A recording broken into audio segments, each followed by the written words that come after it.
to the trust.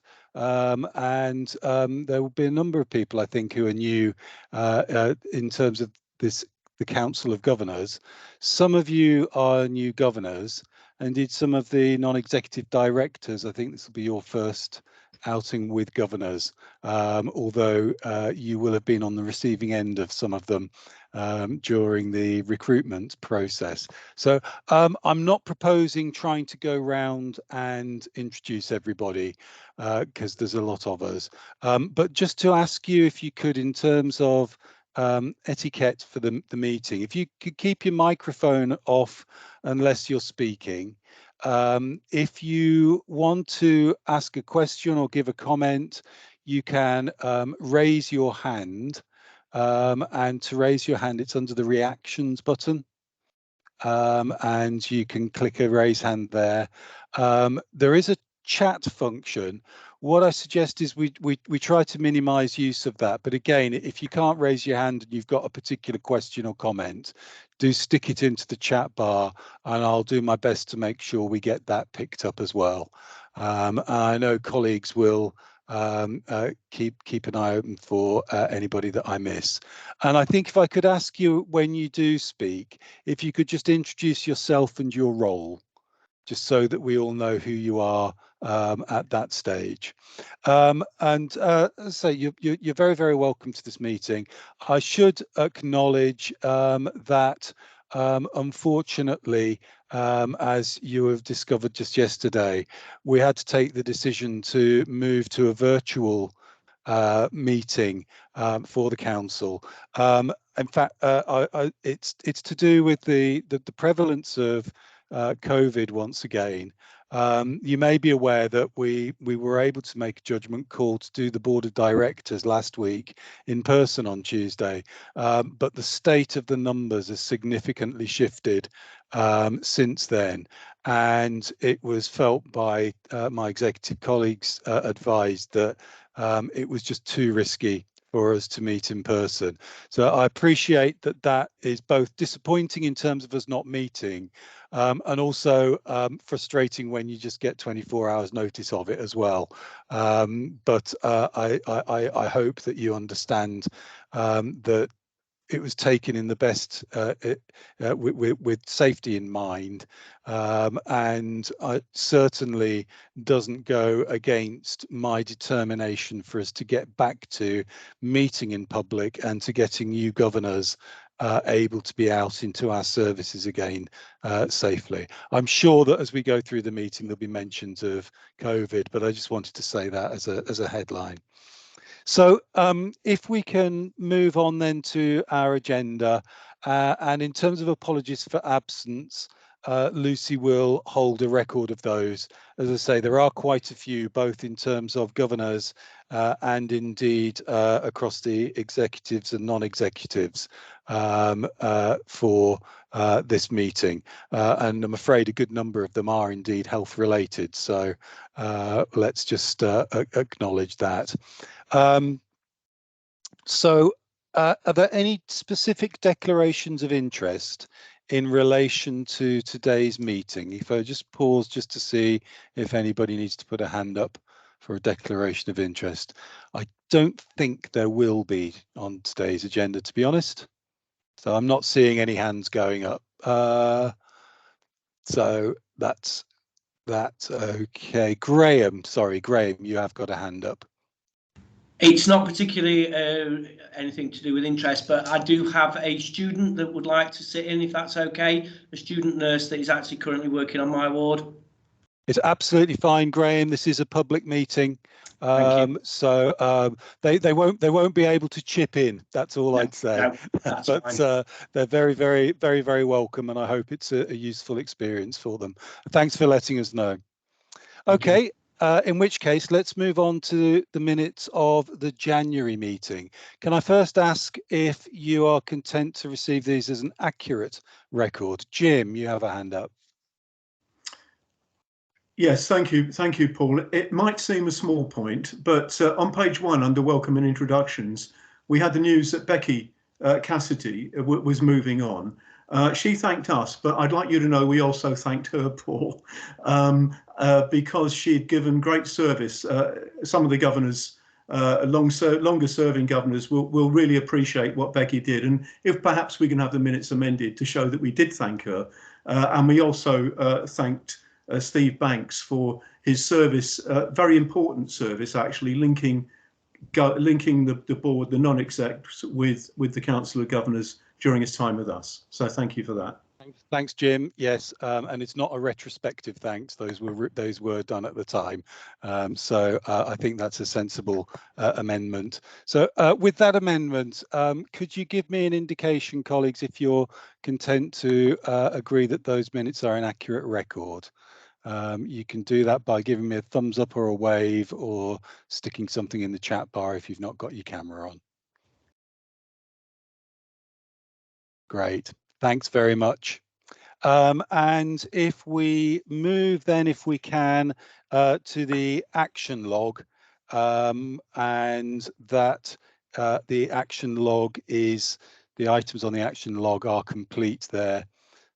So I don't think that we need to speak further on that.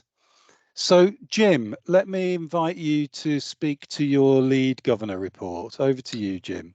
Yeah, thank you. Jim Aleander, lead governor. Particularly warm welcome to new governors. It's a pleasure to be holding this meeting following the elections, and I'm going to regard my report as having been read, colleagues, given that we've got a very detailed agenda. I'd like to highlight a couple of points for you, if I may. Induction for new governors is underway. Both Paul and I attended a meeting, one of the first induction meetings recently.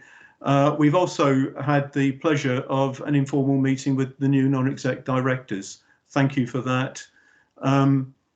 There are several items in my report, Paul, which relate to items which are later on today's agenda, with full reports attached to them. So I won't go over those too much. I would like to highlight the importance that governors attach to assurance visits to services, which we believed in January would be able to resume quite soon at that point.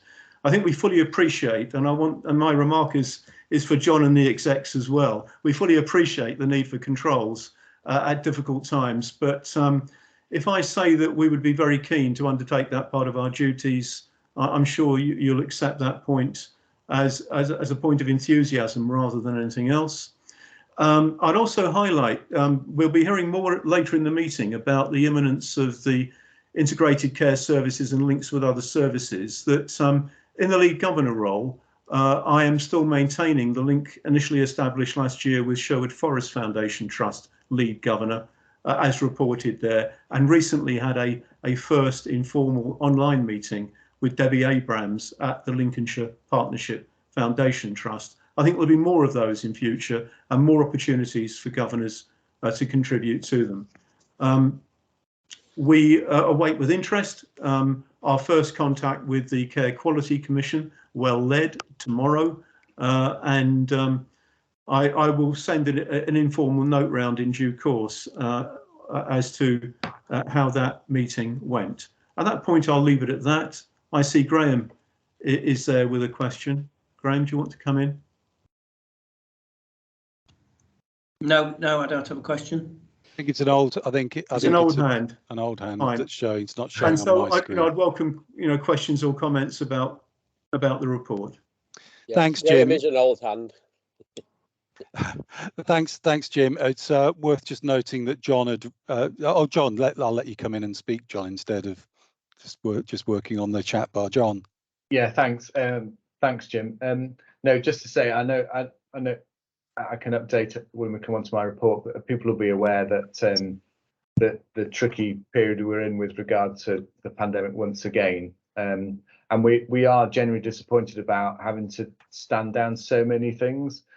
Those external visits, whether it's NEDs, externally, governors, are a rich seam of feedback for us and make a massive difference because people come with different eyes and different experiences. as I put in the chat, we're keen to get them restarted as soon as sort of clinically safe, really, and we'll keep people appraised of the progress we make towards that. Thanks. Thank you, John. Thanks, John. So any other comments in response to Jim's report?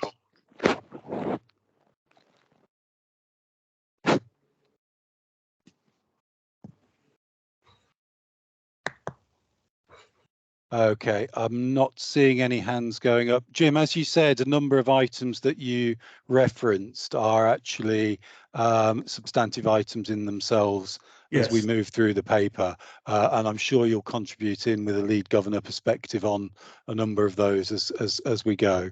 So in which case, let's receive your report and move on to mine. And like Jim, I'll obviously take it as read, and there's just a couple of things that I want to tease out. I think it's I was reflecting, rereading my paper, which I wrote about 3 weeks ago, and it did feel like things were getting better. And actually, they've got significantly tougher again with the pandemic. And again, John will be able to put a bit of context on that of comparison with previous waves and things. But it is really, really tough. And I think that cumulative pressure on our staff and our volunteers is something that I know we've recognised regularly at the council, but I would want to underscore again. And to say a big thank you to our staff. There are many staff who are working under very, very pressured circumstances, including with having large numbers of colleagues who are either off sick or having to isolate. So it is tough. I think the other thing that I wanted to just add my lens to is the Care Quality Commission, the CQC inspection. And again, John will explain more about what's been going on with that. We've had a very thorough set of, it's been a long time. They've spread this over 2 months. Which is in part because they're visiting a lot of services, and is in part, I think, a reflection on the challenges they have themselves around their own capacity, which is very understandable at the moment. And we've got the well-led next week. There is one more service visit being scheduled the week after, and we think that will be it. In terms of this thorough inspection. I did just want to add to Jim's piece about the governor session, and to say to really urge you, if you are able to join the governor focus group, please do, and to emphasize that it doesn't matter whether you are a governor who's been around for many years or a governor who's only just joined. It's really important for the CQC to be able to talk with you, to listen to you, and to get your perspectives. And yeah, I'd really welcome you taking part in that. They're very used to talking with governors and working with governors. They should understand your roles. And from our part, we would really support any of you being able to join that session. And because it's on, because it's a virtual meeting, you can, of course, just it doesn't matter how many of you there are on the call. So I just really like to underscore that one. And I did mention that we've got new non-executive directors who began at the beginning of February. Really pleased that they're in. We've now got a full complement of our non-execs again, which is great to have. And they're already playing their part. I'm sure that they're also really looking forward to their focus group session with the CQC. So those are all the pieces. Actually, no, I will just say that, again, on the back of Jim's comment, I've identified that I continue to do quite a lot of work now representing the trust in our integrated care system, the ICS, and I'm actively involved in that and the provider collaboratives, which is our new ways of working, and it will continue to be a key piece of what I feedback report on. So I'll pause just to see if there are any questions or comments with my report. Is there anything anybody wants to pick up?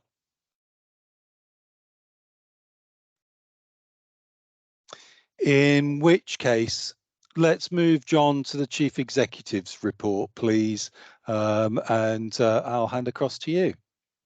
Hi, thanks, Paul. So John Brewin, Chief Executive.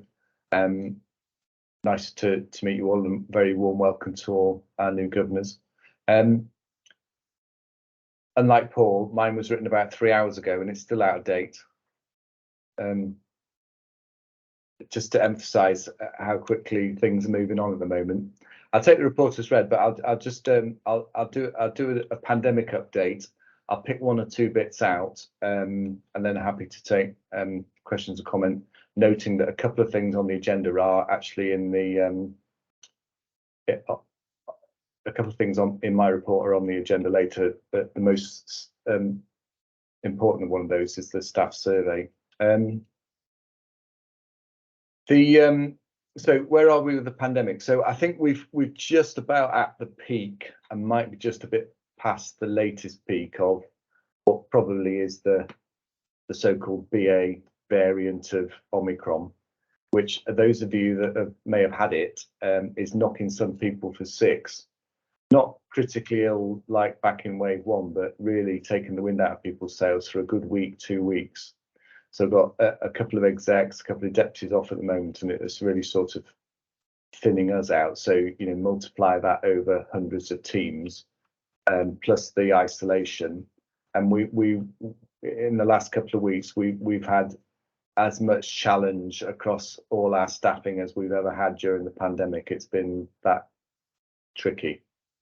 That gets played out mostly, largely because of the way our services are structured in mental health services, acute wards, in their crisis teams, and in forensic divisions and secure services. So Rampton, Old Lodge, Wells Road, Wathwood get really, really stretched on their staffing requirements, and it has been at times almost a day-to-day challenge to make sure that we've got set, you know, what is regarded as safe staffing in ordinary times. Just to put some context on it, I don't think we would accept it, but it's been that unprecedented.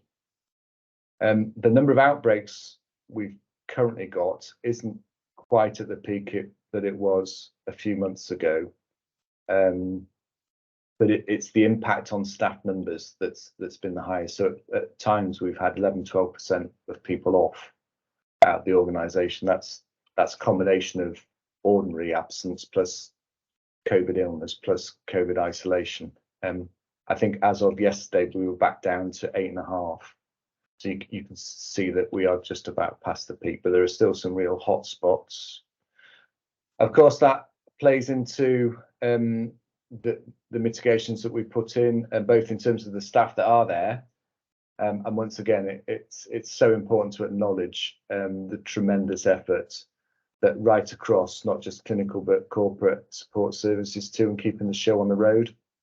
But we've also had to redeploy staff, so they, you know, working in unusual environments where we use agency and bank, which again is putting in additional risk. For example, people won't necessarily know the environments they're working in, won't know the patients as well. Excuse me. So all that plays out, and we're having to manage it. That you'll notice that I didn't mention community health services quite so much in terms of the stretch there. That, again, largely because of the way they're designed and delivered. There is a bit more flex in how they can work. But I think Becky is on the call. She would say that it's been the biggest challenge so far in the pandemic for them in terms of keeping their show on the road. And the final thing to say about the pandemic is with regards to the impact that it has on the system as a whole. So you'll be seeing on the news and reading in the media that the acute hospitals are full, emergency departments are full, ambulance delays are a huge national risk. So essentially, they can't get the ambulances unloaded, sorry to use that term, in the emergency departments because the emergency departments are full and everything backs up. So there's huge pressure on our services, for example, to help Queen's, City, Sherwood Forest hospitals to empty of their people that are convalescing in recovery quicker and quicker and quicker. But obviously, some of our beds are closed because of COVID. We haven't got the staff to staff the wards as ideally as we could. So you can see we get trapped in a bit of a vicious circle, and there are escalating calls to regional and national teams to describe what we're doing in these extraordinary times. And just to say that, for example, from a system perspective, things are still deteriorating. So Sherwood Forest hospitals have been at what's called OPEL 4, which is a sort of an escalation level of concern. 4 is the highest. They've been at that for at least 3 days, and they've gone into a critical incident mode today, which enables you to do all sorts of things you wouldn't ordinarily do to keep the hospital as safe as possible. So we're still in really challenging territory, and I think there may be a bit of a lag between some of the raw numbers of COVID absences may start to fall, but I think we haven't seen yet the final impact that has on systems, particularly primary care access, getting into being able to see a GP, crisis team, community team responses, and hospital performance too. So overlay that with the Easter bank holidays, people booking leave, everybody needs a break and a rest. It's a bit of a perfect storm. So without getting too gloomy and pessimistic, everybody is really working very hard to try and ensure that we can cover off the next couple of weeks. And just to finish on this point, to give you one example, we may be, if we approve this at exec team tomorrow, looking at putting out a request for staff to come in voluntarily on increased rates of pay to try and support services both in our trust but also across the system over the bank holiday period. I mean, it's that stretched. I was thinking, Paul, I've probably given quite a bit of detail on that. Perhaps worth pausing before I go to the other bits in the report if people want to check out anything. Yeah, thanks, John. And it's important detail to share with governors because I think it helps give you hopefully some of that assurance around some of the decisions and what's driving that. Jim, do you want to comment on that? And I'll see if others want to come in as well. Jim.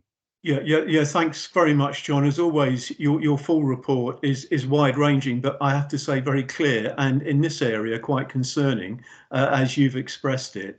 I've just got a simple question because there are staff governors in this call who may have other questions, and that is really, in your view, in juggling all the stresses and strains of staffing the trust, have there been any adverse consequences for patients in this period? Yeah, thanks, Jim. That's a really good question, and I think, in being candid, almost certainly that given everything I've just described and some of the things we've had to do over the last 12-18 months, there has had to have been an impact in the quality of care that people have received, whether that's either by waiting, by not being able to access some of their therapeutic activities. For example, if you're on wards, we know we're still struggling to get people that are really poorly into hospital quick enough from a mental health and disability perspective. So I think it would be unwise to pretend that there aren't actually.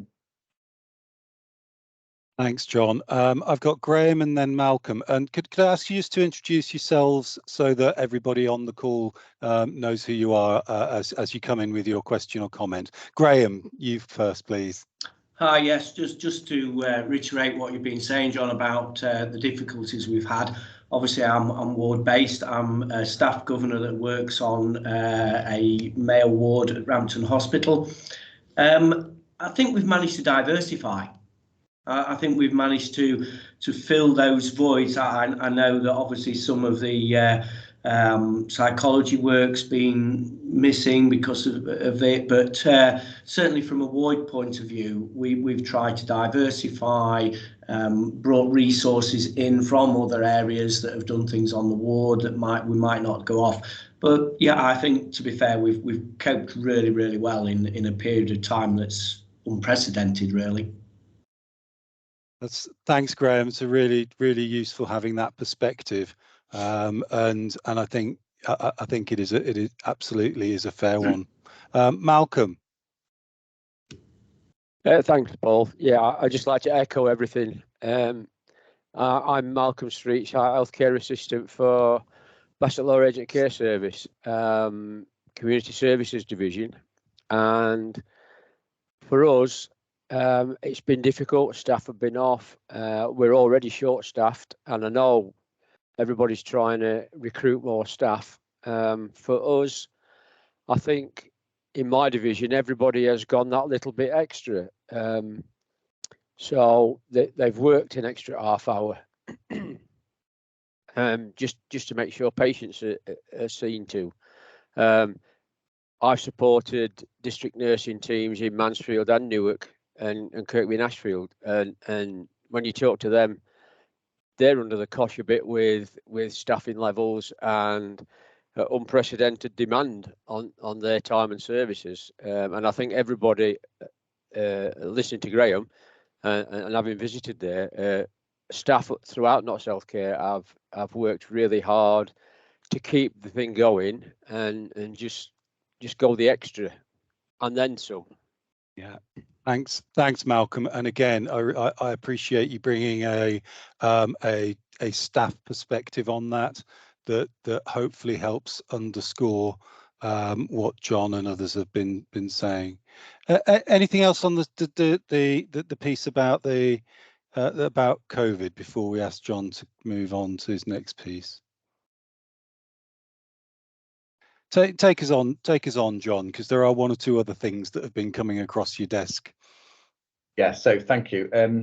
CQC, I think you've probably updated most of it. They are, Paul, they are in this week. They're at the Children's Development Centre as part of their Children and Young People and Families Core Service Inspection Community Health. So they've been there at the City Hospital today. We had some sort of half-time feedback. There was nothing major, which I don't know if any of you have ever been to that building. Is good news. It's on the list for major refurbishment, shall we say. We've got the well-led starting. Well, it started now really because again, there's focus groups are starting. We're starting to well, we've ensured that as many people can access those as possible to give some commentary to the CQC. Well-led next week, and then, as Paul said, one more core service to do, which is slightly unusual because the well-led usually wraps things up. But I think because of pandemic pressures, they've got one more to do. I think that's to enable them to make an assessment of ratings, because we've got so many core services. They have to do so many to be able to change an organisation's rating, and as ours has been, as it is for over 3 years, it's timely. And just to say that the local CQC team, the leaders have been really helpful in I think trying to help us showcase good work in trying to on the one hand, it's taken a long time because it's been a bit drip. We've not been overwhelmed by having to sort of manage bus loads of inspectors all at once. So there's that. The only other thing to say about CQC is that it is about Rampton. So Rampton doesn't come under the sphere of this team within the CQC. So it won't be, as far as we can ascertain, re-inspected as part of this inspection.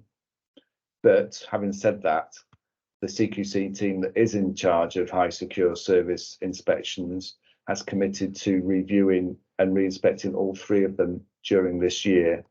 and we know that they've been in Broadmoor. I don't know if they've finished there yet. So we're definitely on the list, and hopefully it'll be soon, because it'll be neatly packaged, but it'll be a different team. And having been to the improvement board, or chairing the improvement board there last week, and there's some really, really impressive work going on across the forensic services, but Rampton particularly, across all sorts of areas with regard to workforce, staffing, equity, diversity, and inclusion. It is really, really impressive, and we're really starting to feel the impact of that. At the bottom of page 20 and into page 21 on your pack, you'll be thinking, what's he put this in for? Ockenden report, wasn't that something to do with Shrewsbury and Telford Hospital maternity services? It absolutely was. But I've picked out a few bullet points there. I'd recommend at least a read of the executive summary. And the report, as you would expect, is very detailed and quite distressing and sobering read at times. But it makes a commentary about board leadership and board roles in overseeing these sorts of governance issues, not just from a maternity perspective, and obviously we don't do maternity services, but there are a few things in there that struck a chord.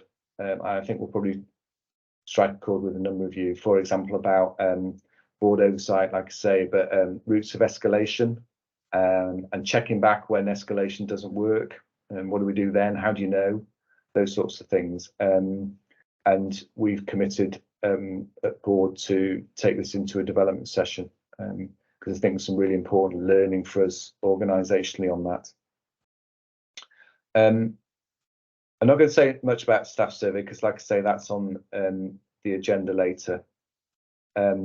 Just to look at some of those divisional headlines on 22 and 23. Again, I'm not going to go through them, but just emphasises some of the transformational work that's going on.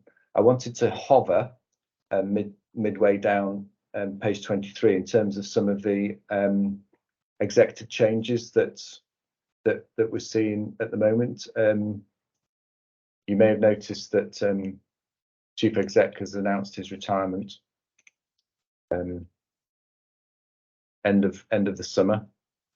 And there'll be time for a more properly organised goodbye.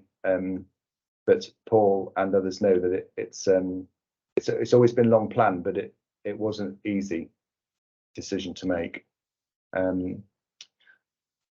However, on a positive note, we've had some really strong interest in the two executive roles that we've got open at the moment. So that's Director of Finance and Director of People, and those interviews will be on the 25th and 26th of April, and we have governors on stakeholder panels for those.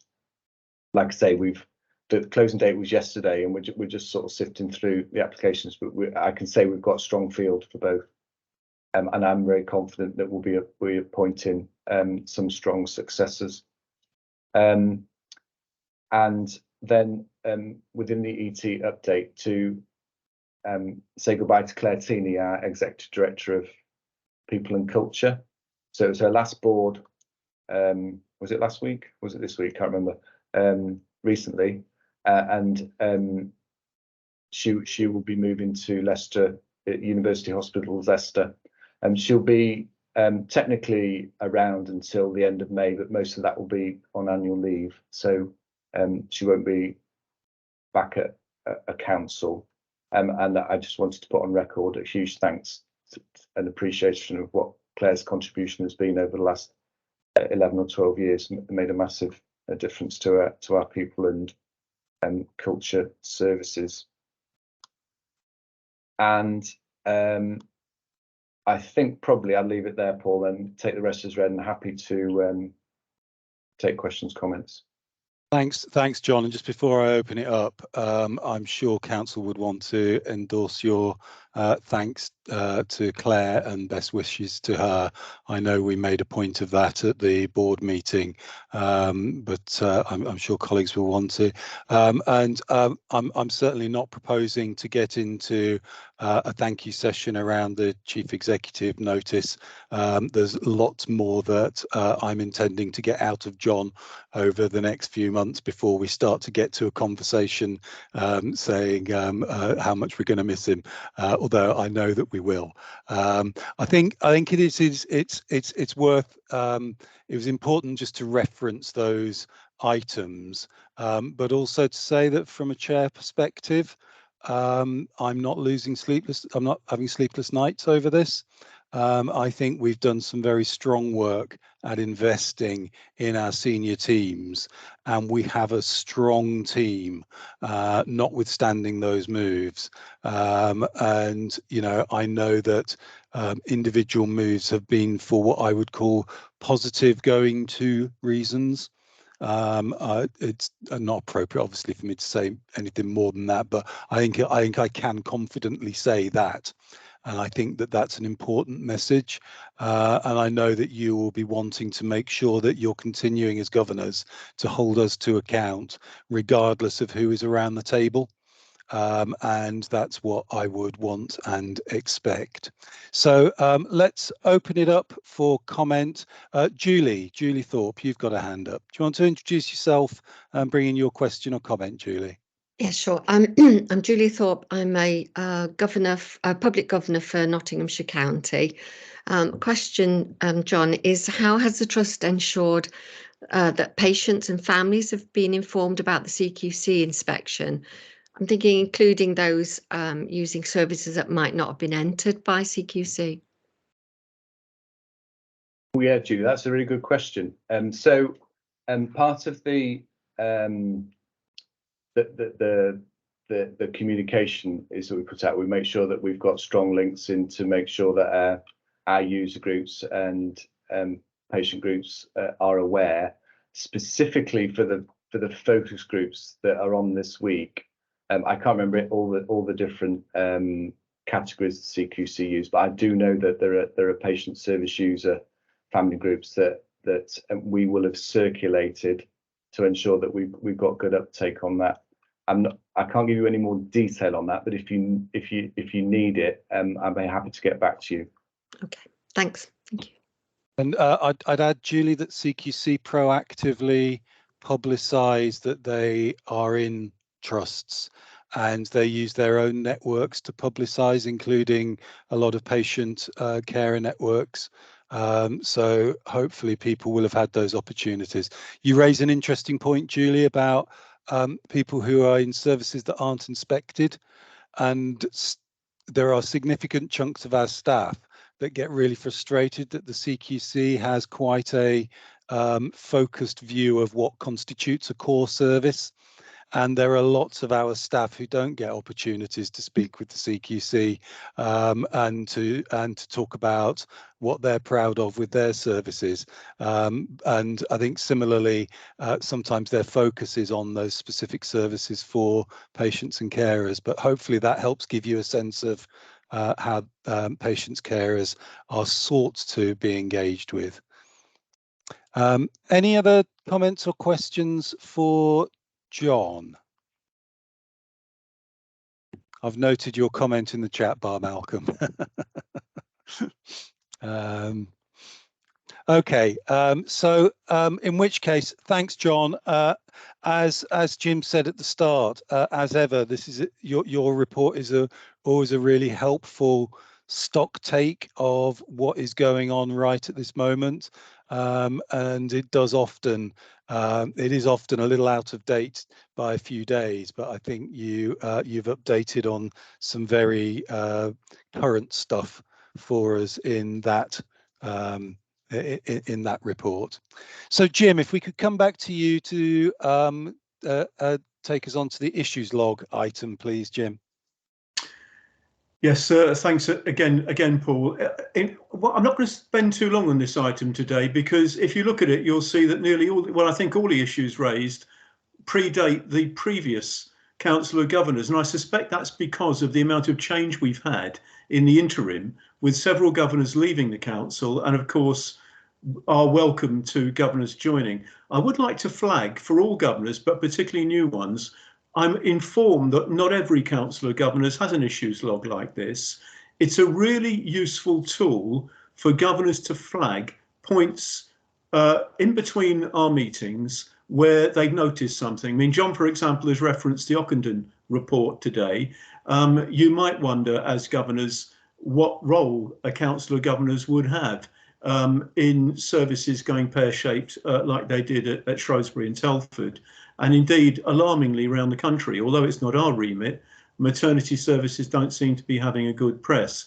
There are similar questions that governors can raise, as you'll see from the questions in our current issues log, from time to time. If you're not sure, my advice would be, please contact Lucy or myself. I would love to hear from you if there's something that you've noticed that you'd like to flag, and we can consider its position here. You'll also notice, colleagues, that for every issue there's been an in-depth response. Frequently non-exec directors are involved in that response, and therefore it enables us, it contributes to the way in which we discharge our own duties of holding the non-execs to account. So in a sense, Paul, today's only a PR job for the issues log. Please use it. We've got a longish period running up to July with, as you've heard from both John and Paul, a lot of change about to happen at the Trust. You will have questions about it. Please flag them through the issues log. Thank you. Yeah. And Lucy has indicated that there is an issue that she's received. Ola, do you want to, you've got a hand up. Do you want to introduce yourself and just come in? Thank you. Ola Junaid, I'm a very new staff governor. My query relates to the very last item on the issue log, the Employment Tribunal. My question is, do we have any information on how much training has taken place to date? And the reason for raising this is I am aware that there is currently an employment tribunal involving a forensic consultant, and it would be reassuring to hear that the lessons that have been learnt are being applied in terms of our the Trust's response and preparation for the ET. Great, thanks. Thanks, Ola, and welcome, by the way. And Sue Elcock, I think you've put a hand up to respond to that. So if you introduce yourself and respond. Thanks, Paul. Sue Elcock, Medical Director and Forensic Director, and apologies I was late. I got stuck in another meeting. So in terms of that, Ola, there's been 2 training dates set, one of which was last week, one of which is in 2 weeks' time for the Associate Medical Directors, Clinical Directors, HR colleagues, and medical workforce colleagues, and that's split, so everybody's expected to attend one or the other of those 2 dates, which is positive. And there was really positive feedback from the learning from training last week as well. So there's also training sessions set with the non-exec directors. I think it's in about, don't quote me exactly, but it's set for about 2 weeks' time, with the solicitors involved as well.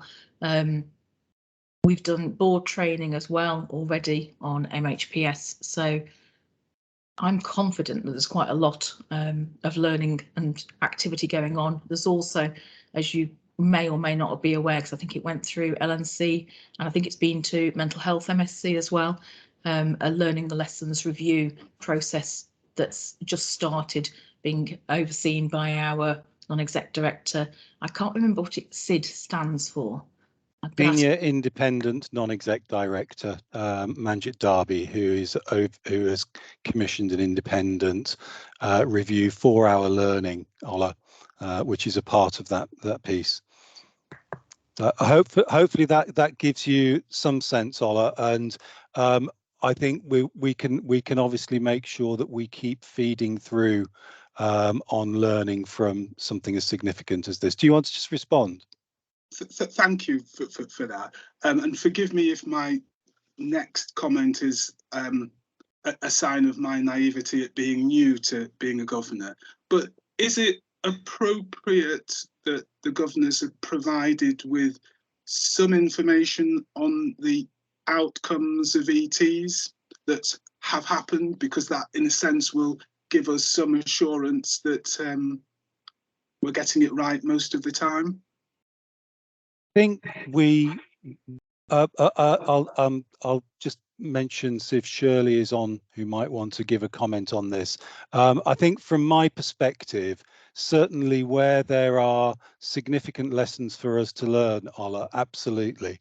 I think in terms of the reporting of more matter of course ones, that I'm sure gets dealt with, but I'll just see if Shirley, is there some, do you want to feed in a response on that with a governance hat? Yeah, I suppose, excuse me, I suppose what's important is it's for the Council of Governors to seek assurance from the non-executive directors that the learning from employment tribunals is being not only identified but also implemented.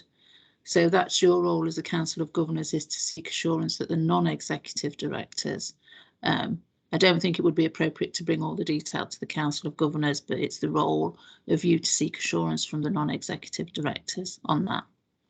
Is that okay, Ola? Thanks, Shirley. That's you've said it very clearly there. So, okay. Any other comments or questions on the back of the issues log? Just to underscore again, Jim, your point that it's very few trusts that do this. And it's one of the things that I was really keen to introduce when I joined the trust back in January 2020. And I really do welcome governors putting questions in. And as Jim said, Lucy and Jim himself, but particularly Lucy, can help steer those to make sure you get the answers in the right way. But what I think is really important is that they get recorded so that the public sees that you are asking questions and seeking those assurances as well. And it's a really good way of demonstrating a part of your role. Malcolm, you've got a hand up. Thank you. Yeah, it was just the bit that I put in the issues log just as an example that, you know, something so simple, just having a chat with the ward manager. They're now going to save staff time eventually in the long run. Being able to have patients just see what their rights are by watching a kind of a film. Absolutely. Thank you. Thanks very much. Okay, Jim, I think we'll stop the PR piece on this now, but thank you for that, and we'll move on to the performance assurance report. So Stephen, if you could introduce yourself and the report, please. Thank you, Chair. Stephen Jackson, Non-Executive Director and Vice Chair. I think that the report is straightforward, but I do note that we've got a few new members this time, so I'll just go give a little more detail of the purpose of the report, and it's here to provide assurance to the Council of Governors in the way in which the non-executive directors seek assurance in board committees and in other places. This report does not by any means include the universe of assurances sought, but it does include a few examples and a few of the bigger or more topical areas. And again, for new governors, I'd remind you that part of your duty is to hold us non-executives to account in the way that we seek assurance. Turning to the report itself, I've included examples of 4 areas. CQC. We've heard some of that both from John and Paul earlier on. A couple, one on workforce and one on health and well-being concerning staff, and finally one on finance. Now, I'm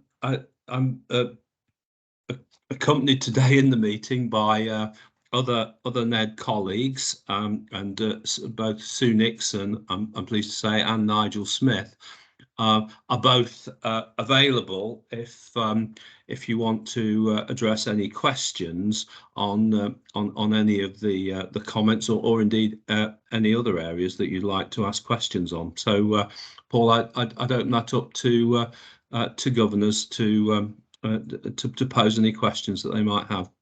Thanks very much, Stephen. And it does just highlight 4 of key areas that, as non-executives, you're all seeking assurance on, because they are big issues. So again, I'll just pause to see if there are any comments or questions. Jim. Yes, thank you, Stephen. Again, a very clear, concise report. I was partly waiting to see if any other colleagues wanted to come in on this one, and I just wanted to pick up on 2 issues, if I might, Stephen. Well, one that you can tell from other comments I've made earlier in the meeting and looking at reports to the meeting is workforce. And just to say that it would be very useful in the course of the year to hear from the People, Culture, Equality and Inclusion Committee what the impact on some of the staffing issues we've been hearing has been, particularly in relation to my earlier point about patient safety, because staff are there for a purpose, as we've been hearing. And John commented in his report about the stretch at times in relation even to some of the safety issues that we're facing. So I'm picking that one up. And for new governors, the interest here is in relation to the way the non-execs are handling that or responding to it. And also to signal something else that it's the first time in the meeting perhaps we've had the chance to comment on. You've helpfully highlighted finance. Just to note that that the Finance and Planning Committee is assured that the performance for the year just ended looks set to achieve the break-even target. That's been a massive challenge that you've reported to us, Stephen. And I think, you know, the management team and the non-execs engaged with it should be commended for that outcome, if that is what it is. Now, Paul, I'm going to use a technical phrase here as a governor who's outside, a public governor who's outside the health service. Stephen, I think a significant amount of what the trust has received in the last couple of years has been funny money, in the sense that it hasn't been part of the planned core funding, but has been additional funding that the government has provided to trusts like ours, partly to manage COVID. So it's a great skill, it seems, to manage unexpected expenditure in relation to unexpected income. And finally, from that element of the report, the capital challenge that you've highlighted, we'd be interested to know, I think John mentioned this too, whether patient facilities, some of which are quite aged, are being uprated in a way that fits the strategy. So thank you for that. Thanks, Jim. We're taking each one in turn. I think the first one was around patient safety and workforce. So I wonder if Sue would like to add a comment or two. You're muted currently, Sue. I'm all right, I think. Thanks, Jim. Nice to meet everybody. My name is Sue Nixon. I'm one of the non-exec directors, and I actually chair the People, Culture, Equalities and Inclusion Committee. You're absolutely right, Jim.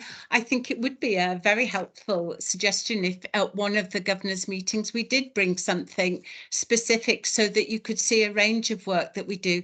Issues around safety cut across 2 committees, actually. One, there's an element that comes to my committee, but there's also an issue around patient safety and so forth that goes to Quality and Mental Health Legislation Committee. So I think it would be an interesting presentation to bring to you, perhaps.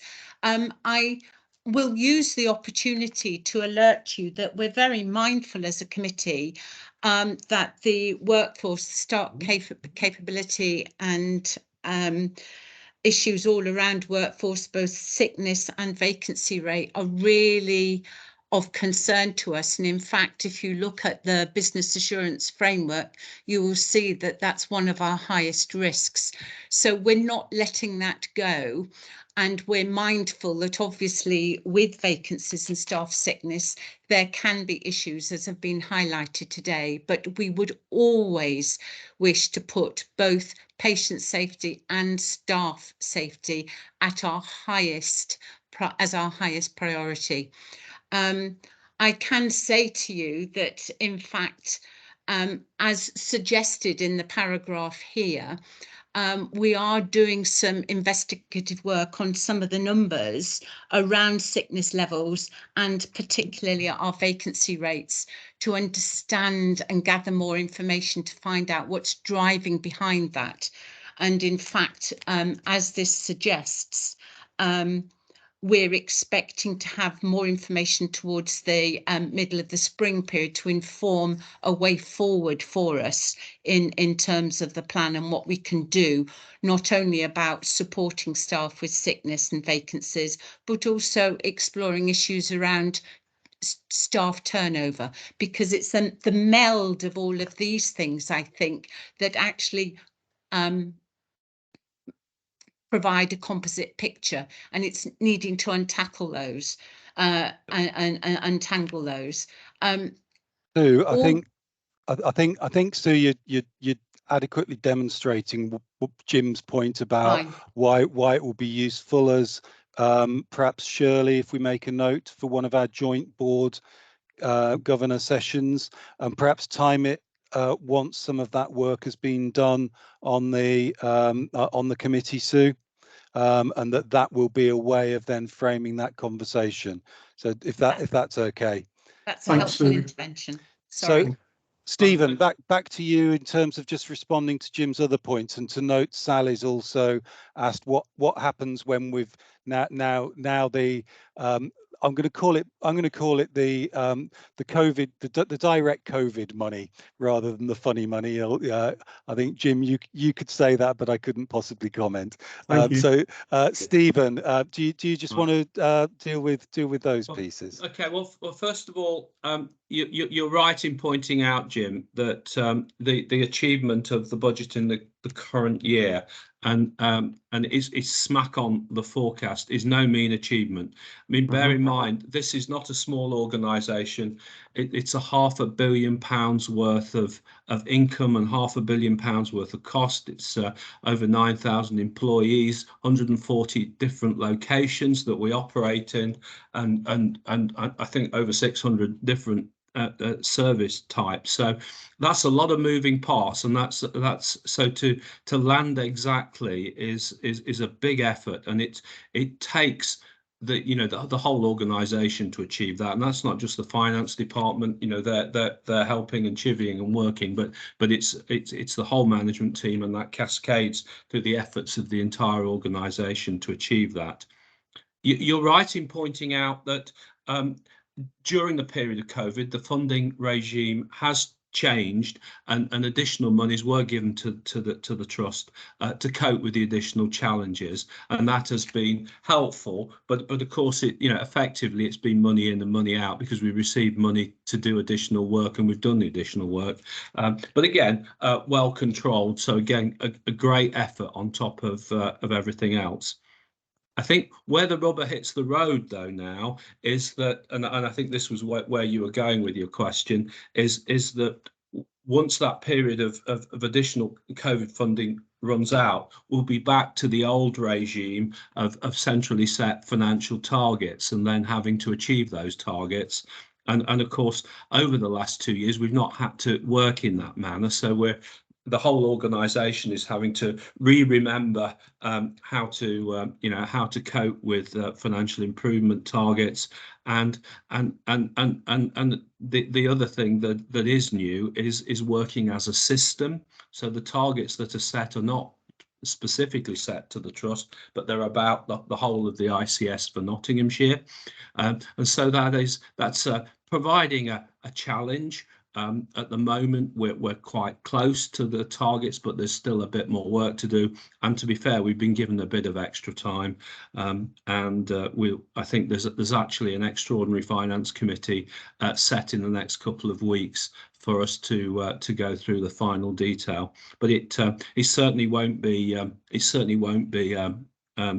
easy. But I know the organisation is up for it. I think pick up the capital piece, Steve. Capital one as well. Yeah.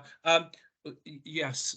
I mean, the trust, on top of everything else that's been going on in COVID over the last couple of years, has fully spent the monies that it's been allocated from a capital perspective. And whilst the exactitude on individual projects might be, slightly off, in total, the targets have been achieved.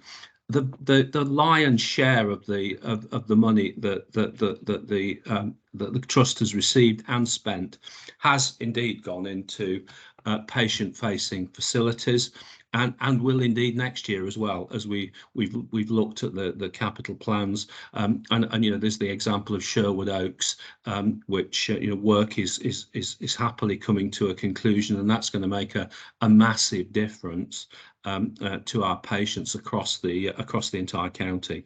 So I think it is acknowledged, but that's not to say that there isn't a huge challenge that faces an organisation that's got 140 locations across this county and of course in other places as well, as you well know, because we operate outside the county some of our facilities. Thanks, Steve.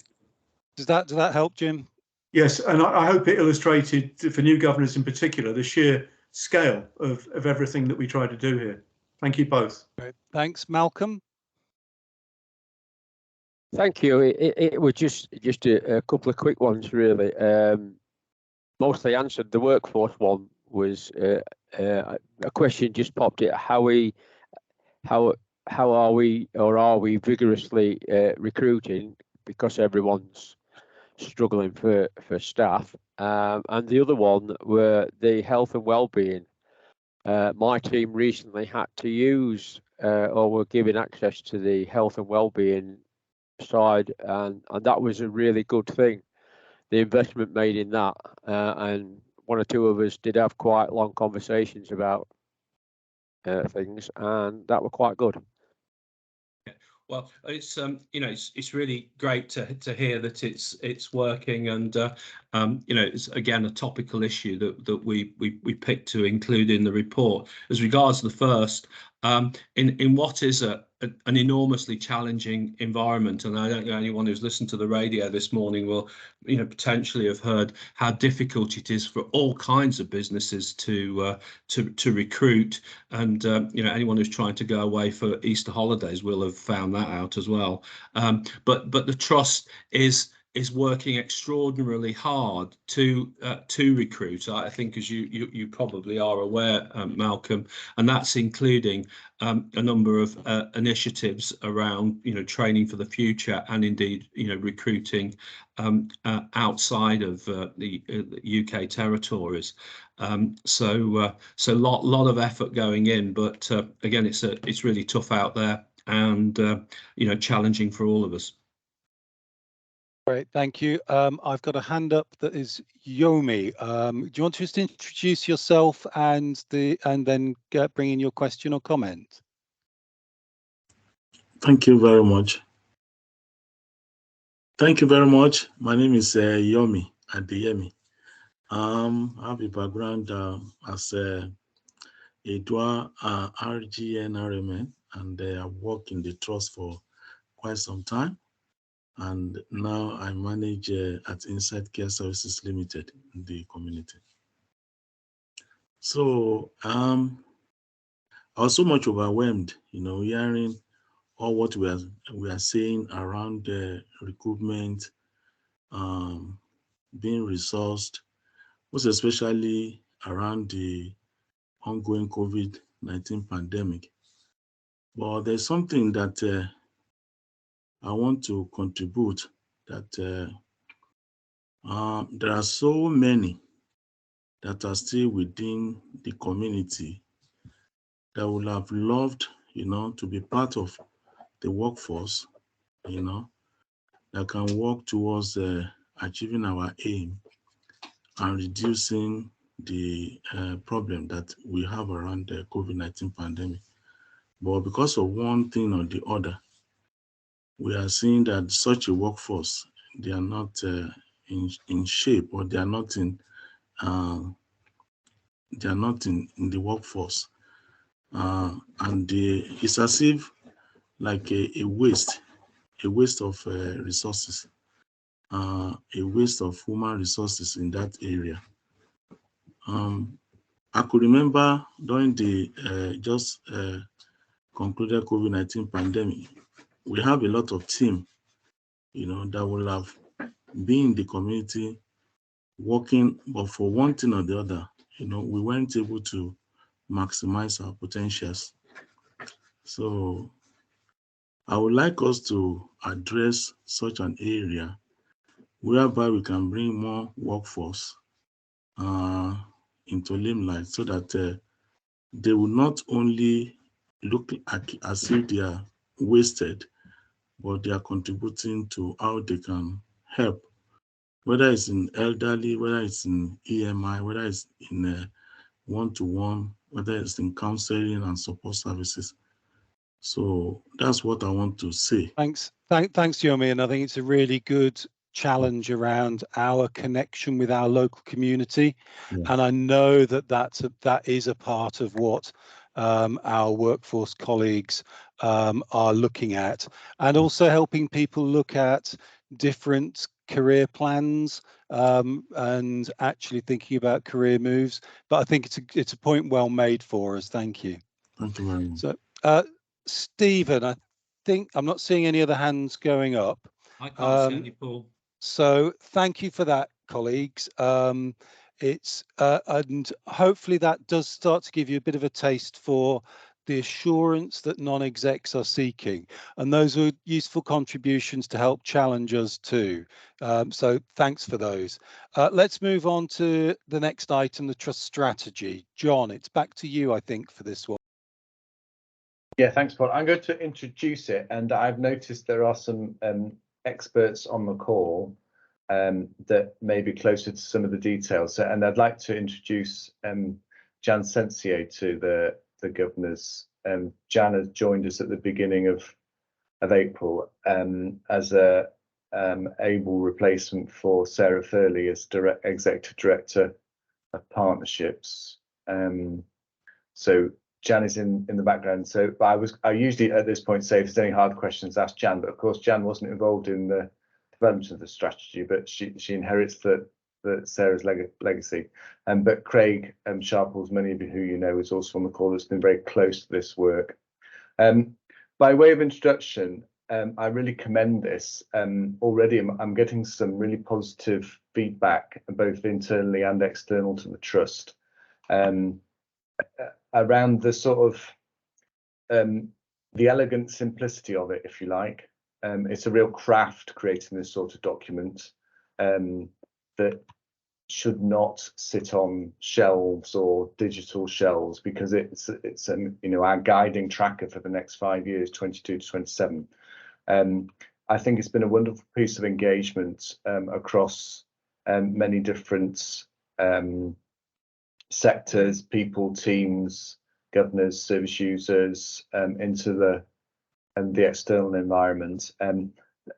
So it's captured that strategic ambition. The other thing that it's really done, I think, very well is to translate that into a relatively non-jargonistic piece that really describes in, I think, in quite elegant prose what our ambition is around our people and colleagues. So to be a great place to work, to provide the best care we can for our patients and service users, to be top of the pops on all the performance targets that we get managed against, and to work together collectively, both internally in the trust, but also within the system and in wider partnerships. And it is there for the governors to see in all its detail. I don't really want to say any more than that, Paul, by way of introduction. I don't know if Jan wants to put a camera on and say hello to people, and then we'll be happy to take comments and questions. Jan, do you want to just introduce yourself and say anything you want to say on this? Yeah, thank you very much. My camera is on, but I don't know whether I'm on screen, but hopefully you can see me. But great, thank you. So yes, thank you very much. It's really great to be here. And I wish I could take credit for the strategy, but I can't in any way, shape or form. That was Sarah's work, but it was delightful to me when I saw it, that, as John says, it's elegant simplicity, and it really, I've already started trying to make the strategy something that we use. So for instance, discussed that the strategy committee, we're going to shape the agenda around those 4 pillars that John just spoke about, so that we can check with ourselves about how we're making sure that we are giving time to each of those 4 key areas of work. I don't want to say too much more because, as I say, I take no credit for it, but Craig may want to come in, who's joined us today, and Craig should take much of the credit for the work and has done a really fine job. So thank you, and it's very nice to be here. I look forward to implementing the strategy. Thanks, Jan. Craig, is there anything you want to add before I open it up?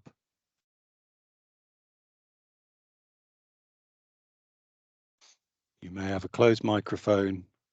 I'm going to take that as I'll take that as a no.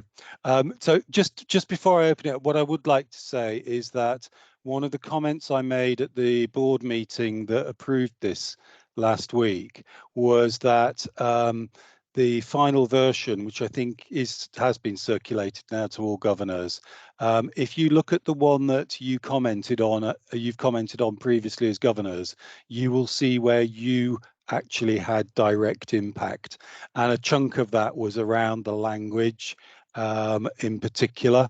It has been a really strong piece of work in terms of engagement.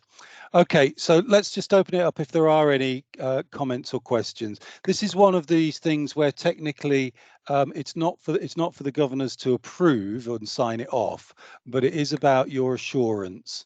So Ola, I'll come to you first, please. Ola. Thank you. I likewise love the phrase elegant simplicity. It's very John, and it is very impressive. I'm just going to focus on objective 1 and the staff survey.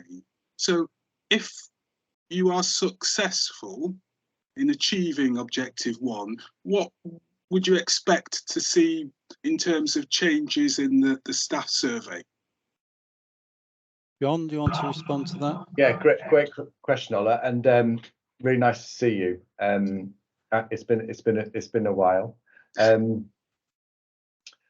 So the work on we'll come to staff survey this time round a bit later on. It's work in progress. I think we're a lot further forward than we were 3 or 4 years ago.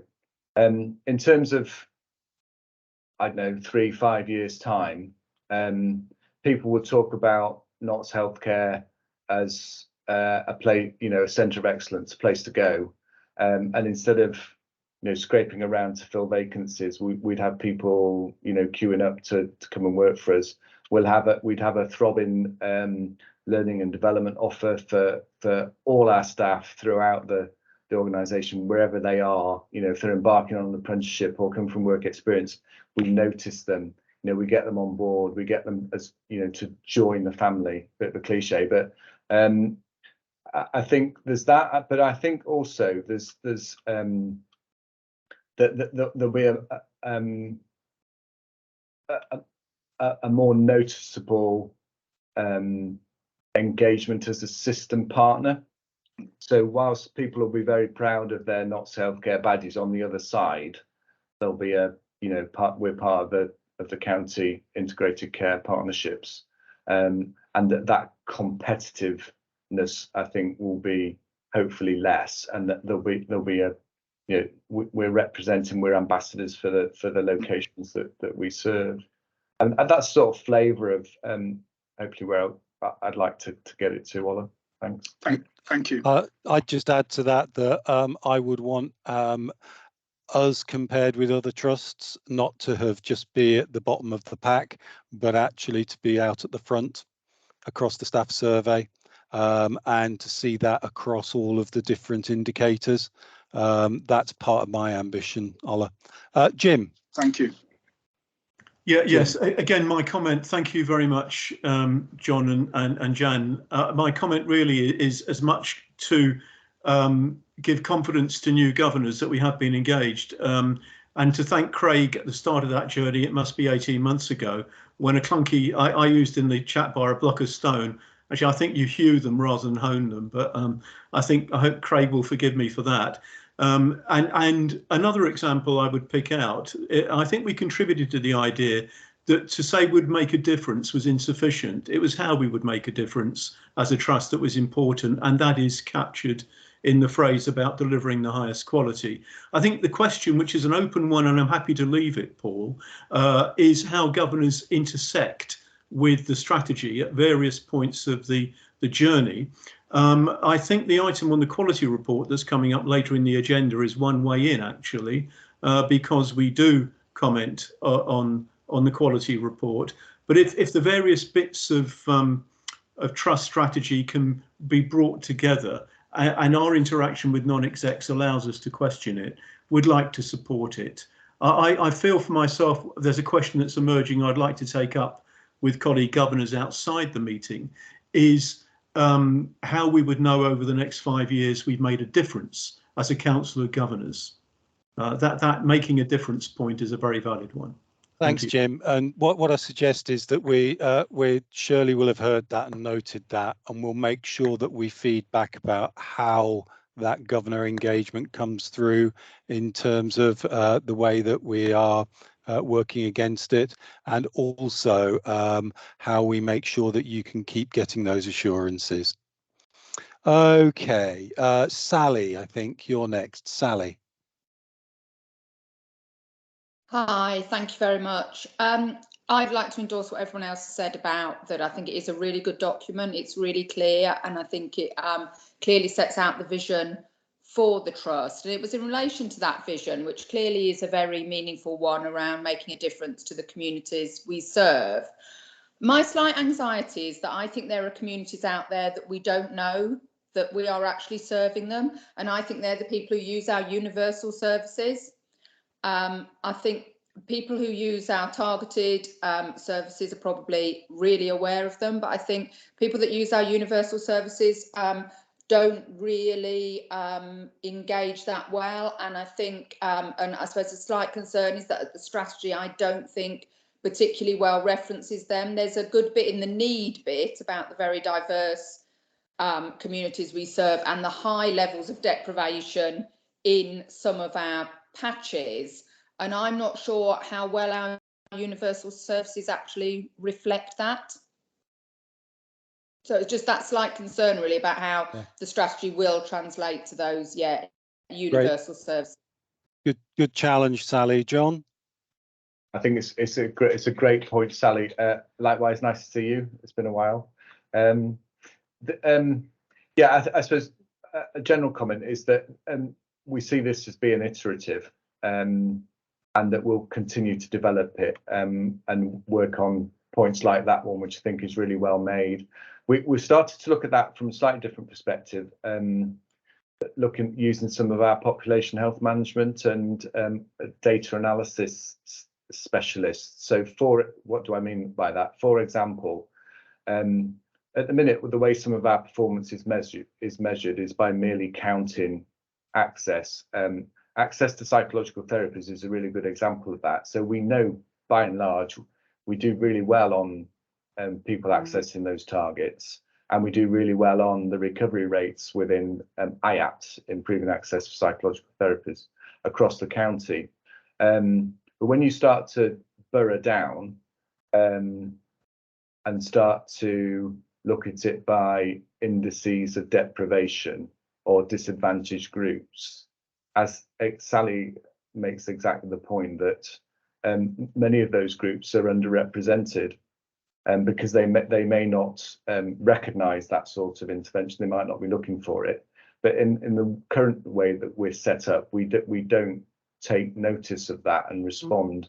And there's a big programme emerging within the system to start to inform services from that perspective. So it will start to pick up, hopefully, some of the points that Sally makes there. And you know, when we do iteration, the next one, these are the sort of things that we can plug into it. So we don't just, it isn't just a sort of 5-year clunky manoeuvre. Thanks. Thanks, John. And Sally, I think it's a really important piece for governors to keep focusing on and keep challenging us on. You know, I think the strategy gives us a framework for doing this. But you know, you need to keep holding us to account on it, and I know you will. Okay. Thanks very much, everybody. I want to move us on. Just to flag, I'm having a slight chairs crisis about timings, because I know that we put this in for a couple of hours. I don't want to rush things, and at the same time, I know that people will have plans potentially in terms of our timing. So on that basis, Fiona, that's my introduction, I'm afraid, to you for the quality report update. And thank you for stepping in at short notice to pick this up, Fiona. I think there are some slides that you want to hopefully whiz us through, but let me hand over to you. Yeah, Paul, I'm happy, because if people have got the slides in the pack anyway, I'm happy really just to talk generically about it, and that would save you Excellent. Some time as well, if that's okay. That would be ideal. Okay, and for some of us, this is the second time we've had this conversation today, because we had the Quality Mental Health Legislation Committee this morning. So some of the execs and non-execs sort of sitting around this virtual table, we've already had a conversation today. Okay, so the quality account, I'm conscious there'll be some new NEDs and some new governors who might not be so aware of what the quality account is. So in addition to the Trust having to prepare financial accounts every year, we are required also to provide a quality account, which is actually set down in legislation.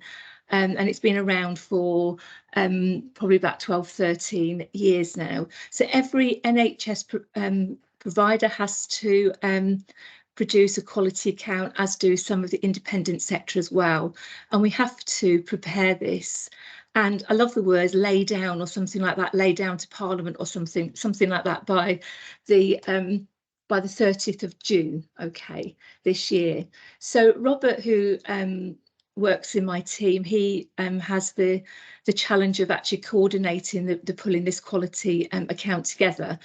So essentially, it's quite a I suppose, rigid structured document with lots and lots of like standard words in. And if I'm really honest, it then doesn't come across as a very user-friendly, readable document either to the general public, even though it obviously is a public document.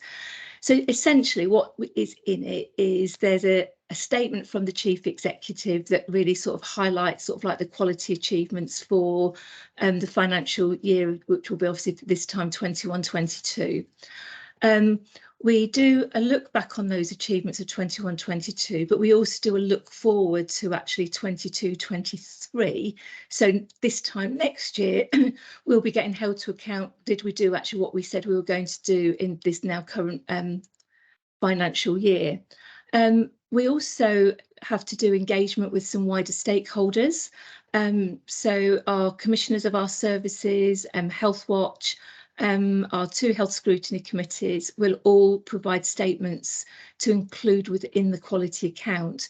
And as Jim alluded to a little while ago, there's also a requirement for the Council of Governors to produce a statement to include within that account as well. And I'm no doubt Robert will be in touch sort of through probably Shirley's sort of office around actually the process of getting those statements from you. Before COVID, we used to have these audited every year, externally audited, but we've had in the last 2 years, we've actually had sort of derogations in place nationally in the sense that we haven't had to have these external audits undertaken. I'm just trying to think about what the edited things are. So we have to include in it around setting quality priorities. So we will be reporting on the 4 quality priorities that we had set ourselves for 21-22. And the details of those quality priorities are in the slide, so I won't sort of labour on those. And also we will be declaring what our quality priorities are for 22-23, and this was the main focus of our conversations at the Quality Mental Health Legislation Committee this morning. Essentially, I'm just thinking that those that are in the pack, I did send out a revised presentation, but I think there might be an error in here regarding the 22-23 priorities, because we did actually do some tweaks to them. So I will make sure that that is an update on that is provided to you. Essentially, what we're going to be having is, so I'm just looking at the slides as well. There's a bit of a confusion in some, so I do apologise. It's always difficult when you've got somebody else's presentation. So essentially the 3 quality priorities that we have agreed for 22-23 this morning are, one of them is a rollover from last year, which is around improving physical health care in inpatient settings with a focus on recognising and acting upon the deteriorating patient. We've done an awful lot of work, particularly led by Dr. Chris Packham over the last year, around what we call News 2, which is this sort of like national early warning system for actually recognising physical healthcare deterioration. Done a lot of work on actually how we can report and monitor that. So this current year, what we will be able to do is to actually monitor how well we are implementing our policy. Actually, are we recognising and acting on that deterioration? Is there improved outcomes for patients? Is deteriorating physical health care escalated as it should be? So we're really confident. Last year we really got the foundations for that in place, so to really sort of start to make a lot of change in 22-23. We're also, one of the priorities we want to do is around improving practice in relation to writing care plans in partnerships with patients and service users and their families where appropriate. This is something we know we don't always get right, and also that patients don't always get offered or receive a copy of their care plans as they should be. And our third priority is around improving clinical risk assessment and management, contributing towards reducing suicide and self-harm. Again, this is a lot of work we started. We do have a suicide prevention strategy. We want to be doing a relaunch of that later this year. And all of these 3 priorities, we've worked towards these because these are things that we've had feedback through serious incidents, through coroners, through what we call preventing future deaths report from coroners from previous CQC inspections, that we know these are areas that we're not getting right all of the time. And that's probably, Paul, what I really need to say. There is a timetable included in here. Normally it would get approved, finally approved by the board of directors, but due to timing, I think Carolyn was going to be, asking for that delegated authority to the Quality Mental Health Committee to do that on behalf of the board of directors. We will be, Robert's preparing the report at the moment. We will be sending out a draft of that, and the Council of Governors should receive a draft of that in order for you to enable you to make your, the statement that we want you to include within that. And we're going to have an extraordinary meeting of the committee in May to sort of do that, sort of final sort of sign off, the final, I suppose, read through the draft subject to sort of final amendments before taking it to the June committee for final approval with that delegated authority. So hopefully that's given people an understanding of what we need to do in the timetable. Thanks, Fiona. Shirley, could I just get you to be prepared just to bring a comment in to ensure that we can be clear with governors about any further opportunities to actually comment on and influence into this? Jim, I didn't see your hand go up, but I know it's one that you'd had some that you felt it was an important one that we were looking at with the governors.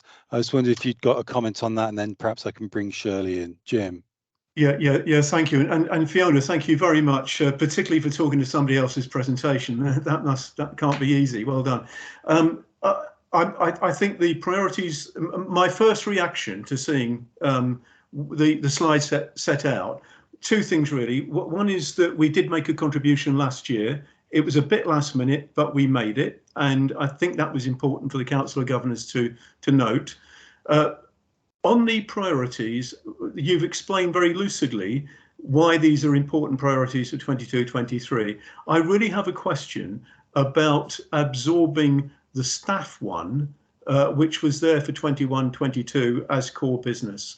In the light of the reports we've seen today from John, from Stephen, from others, about the pressures on staff, and indeed with the staff survey item coming up, I would simply suggest that some governors would think it important to maintain a specific staff priority as we go forward into 22-23.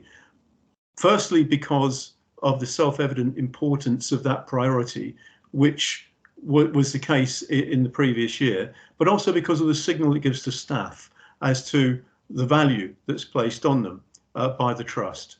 And my final point is a small technical point, Fiona, that in the timetable at the end, I don't think we're mentioned. And perhaps in the first line of the timetable, that's where we would be situated. Thank you. Yes, so I didn't notice that there, sorry. So with regards to, obviously every year we have to reset those priorities, and obviously if we are not going to continue with one as a quality priority, we do explain within the quality accounts itself the rationale for that, and how what was a previous year's quality priority will continue to be monitored and measured by the Trust. So I think there's always that important message anyway there, that just because something might be taken off that list of being a Trust quality priority, that work continues and still gets monitored and is still picked up through through sort of like the board sort of committee structure. So the priority last year around staff was around sort of like the health and well-being. I can see Carolyn has got a hand up and wants to come in, and we I suppose that has been led by the people and sort of culture sort of committee, and I think we were confident that that work in relation to the staff and health and wellbeing offer was actually being embedded in practice and taken forward. Okay, I'll see if Carolyn wants to add anything there. Carolyn, introduce yourself and comment. Yeah, thank you. Carolyn White, Non-Exec Director. I'm also the chair of the Quality and Mental Health Legislation Committee.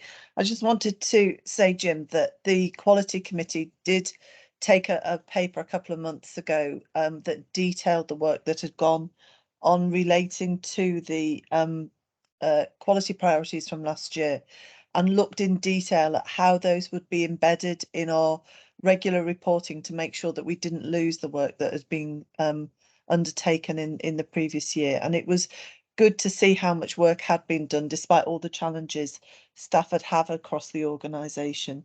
The reason for carrying on with the work around recognising the deteriorating patient was because this is such an important piece of work.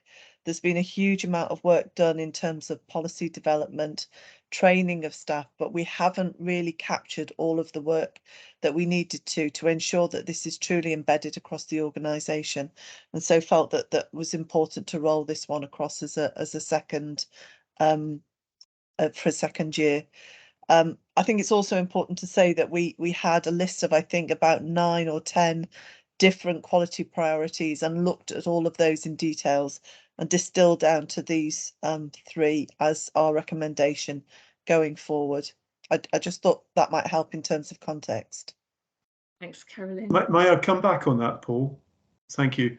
And thank you, Carolyn, too, for explaining it. And I'd just like to endorse and completely underline anything to do with patient wellbeing and health is something I'm sure we'd all support.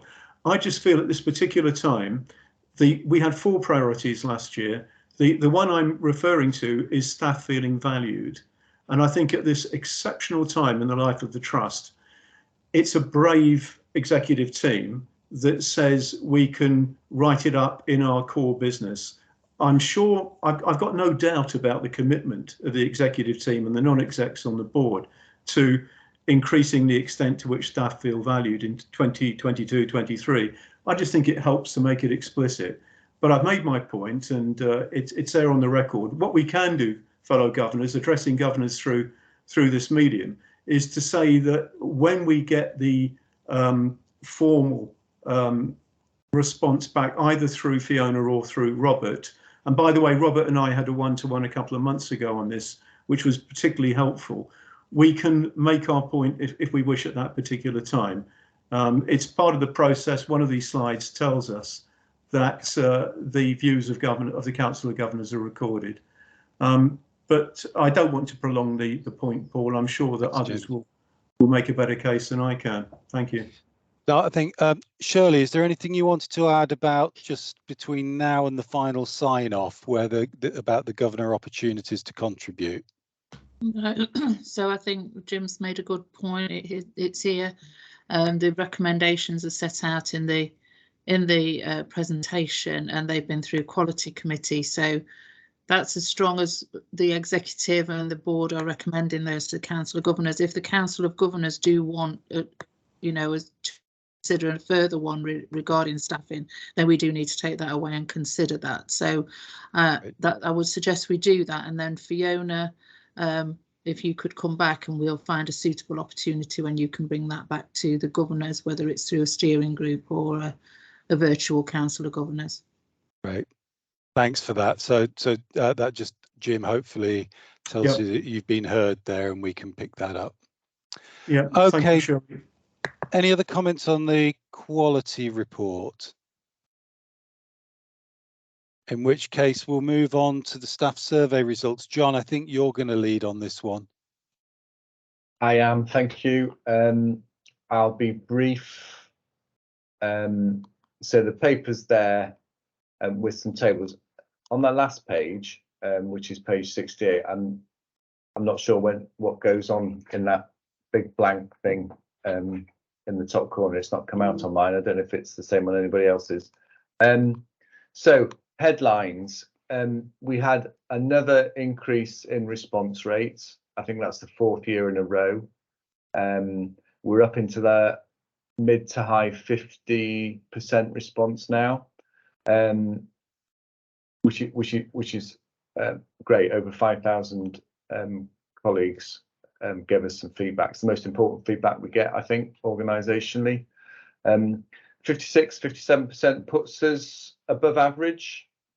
The very best trusts, and there is a correlation to national staff survey results and how you're regarded by your people and other regulators. The very best ones are into sort of low to mid 60s, 65, 68%. So that's our target. We're on track for that. And all this is, centred on the culture, values, behaviour work that we've been doing. And to do it properly, it's a long-term endeavour. So, turnarounds in 6 months and overnight never last. We're putting in some real key foundations here. The next headline about this is, as often the National Staff Survey can do from time to time, it changes the parameters, so you can't always directly compare.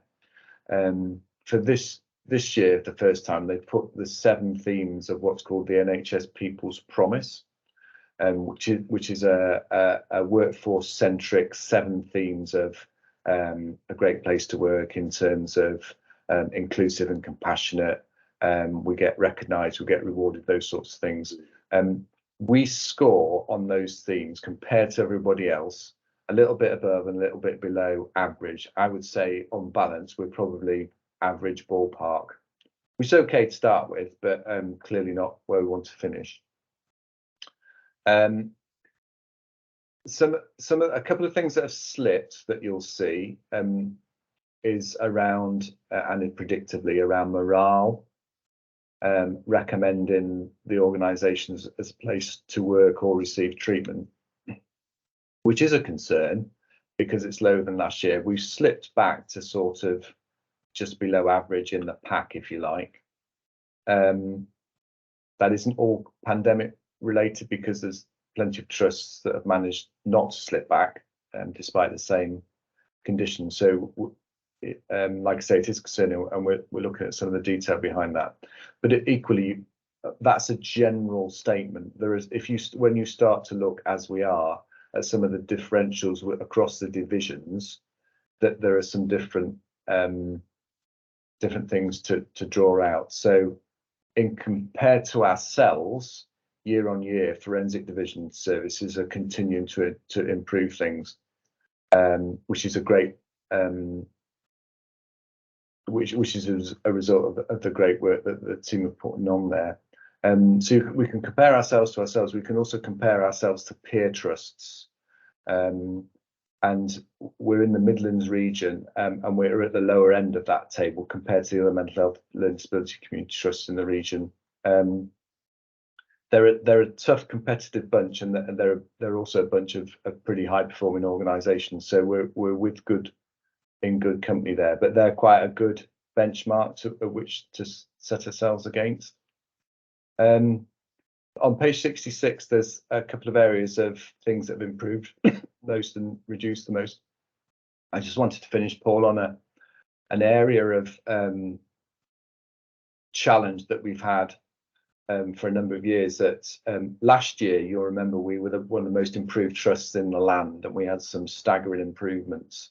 One of the things that we couldn't shift last year much, which we have this year, which is really pleasing, is around some of our inclusivity work and our work around staff experiencing and reporting violence, bullying and harassment, and that's improved quite considerably this year, as has commentary and experience of health and wellbeing services, as has relationship and appreciation of direct line managers, which again has been a really, really challenging score to shift in recent times. So bit of an old-fashioned phrase, bit of a curate's egg, good in parts, and in parts that we haven't previously been able to move forward on.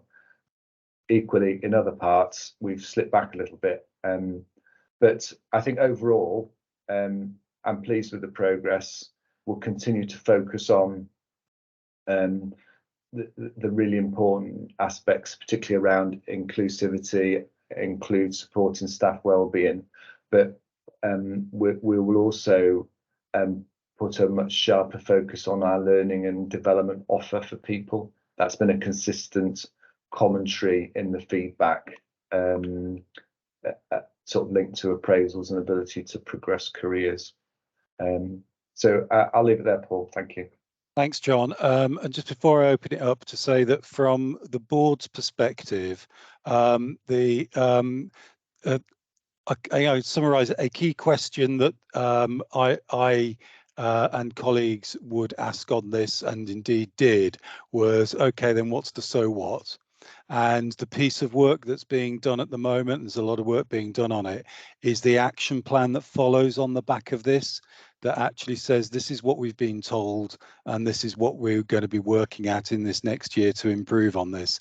And I think, governors, that's what we will be, we need to make sure that we're keeping you appraised as that plan is developed and implemented. And there are some kind of very big sort of pointers that John's brought out there. It is still early days for us just doing that analysis of how we take that forward, and it is exactly what we will be as a board keeping our focus on, and we'll make sure that we're keeping you appraised of that as appropriate. So any comments or questions on that? Thanks for joining us, AJ, that's appreciated. So if we receive it at that point, and governors, if you receive it in the spirit of there will be more to come, it's not a one-off for us, I think that would be helpful. So if we move on to the next item, which is a very brief one, because it's a slightly odd one in terms of the non-executive director appraisals. The appraisals as a foundation trust, up until last year, it was very straightforward. I did the appraisals, and my choice was to bring to the governing body a summary of the appraisals of the non-executive directors. Whilst I've done those of the non-execs who've been around longer than a year, what landed just as I was starting to think about putting something together for this council was the NHS England improvement framework to report to them on non-exec appraisals, with a whole heap of helpful forms for me to complete and various other pieces. So what I felt, given that I have to do that, I will work that through, and on the back of that bring something to the council just to give you the assurance on that. But it was just to say that this was part of the forward plan, which is why it was on the agenda. But there's another process that I think I need to go through that, but I will make sure it comes back so that you get sight of the of what to test out my assurance of the non-executive directors. So if that's okay, that will come back, and Shirley and team, if we can just make a note of that for next time. And then we'll move on to item 15, Lucy, the governor elections report, please. Are you there, Lucy? Are you muted? I am here, sorry. There you are. I just had to shut the door. It's a bit busy out in the corridor. Okay. Are you about to be kicked out of the building? Yeah, they're locking us in. All right, yeah, it's all right. John's still there, Lucy. It's fine. I know. It's just the two of us. We just it's something about the alarm code. Anyway, I apologise. It's all there in the paper. Congratulations to our newly elected governors and re-elected governors. I just wanted to point out that there are some vacancies that remain in Nottinghamshire County constituency because we didn't get enough people put themselves forward. And there is a vacancy that remains in the allied health professional constituency of the staff governors. But I don't need to talk anymore. That's great. Thanks, Lucy. It's a summary. Underscore that welcome, obviously, for our colleagues who've joined, and please do seek out any support that you need in order to be able to fulfil your governor role as effectively as you can. And I know sometimes you don't know what you don't know, which can be a bit challenging. But if there's anything that you're concerned about, you think might help you, talk with Lucy as a first point of call, because it's our job to make the Council of Governors effective for all of you. It's not for you just to shoehorn yourselves into our ways of doing things. Okay, let's move on then to our last item, the Council of Governors review. Shirley, you're steering us through this one. Yes, I am. Sorry, I've spoken a couple of times. I'm Shirley Higginbotham, the Director of Corporate Affairs. So this paper is about the review of the actual Council of Governors. When foundation trusts were first invented, let's say, the idea was to have the largest membership you could and the largest Council of Governors you should. I think there wasn't consideration of how engaged those members were or how engaged the Council of Governors were. So I think some lessons have been learned, and I think it's for us now to have a look at that and decide what would be the right size Council of Governors. Now, we've just heard Lucy say we still have vacant posts out in the county. We've got actually 5 current vacancies out in the county. So we've got 11 county governors at the moment in our constitution, and we're carrying these vacancies forward all the time. So the recommendation is we reduce the number of governors from the county from 11 down to 6. In the city, we've got 6 governors. We have got 6 governors actually in post at the moment. That's really good. But previously, we've really struggled to get city governors as well. So the steering group are also proposing that we reduce those from 6 down to 4. So I've sort of jumped into the middle there, actually. So the steering group talked about the right size for the Council of Governors, and I've come up with the proposal that's outlined in this paper, and I've jumped straight into the reductions. So apologies for that. But it is down to having a fully engaged Council of Governors, and that's for public governors and appointed governors. So the steering group's also proposing a reduction in the number of appointed governors, and it's detailed there the organisations we should approach for their appointed governors, because again, it's about how engaged they were. And I think particularly from the University of Nottingham, if I understand it, I wasn't around, we had very little engagement. So we've proposing that we reduce that. We have tried, it's not that we've gone, oh, well, we can't get anybody, so we'll just won't bother. We have tried to engage with these organisations, but they don't want to play ball. They're just as busy as everyone else, I suppose, and this is just an additional thing. And it's also about what value you would bring. So if somebody doesn't want to come and you're making them, then that's no help either. So the proposal is to reduce the Council of Governors from 37 down to 27, with the reductions as I've set out. This would mean a change to our constitution. To change our constitution, particularly with regard to governors, would mean that we have to take that to our AGM in July, and Jim as lead governor would have to present the changes agreed by the council to be agreed by the AGM. So we're asking for your agreement to do this today as a Council of Governors, and then we will have to take it to the AGM. Great, thanks, Shirley. Steve, you may be pinching my thunder on a comment I was going to make, but I'll invite you in. Steve. Thank you, Paul. Steve Howe, a governor, city governor currently, have been a county governor once.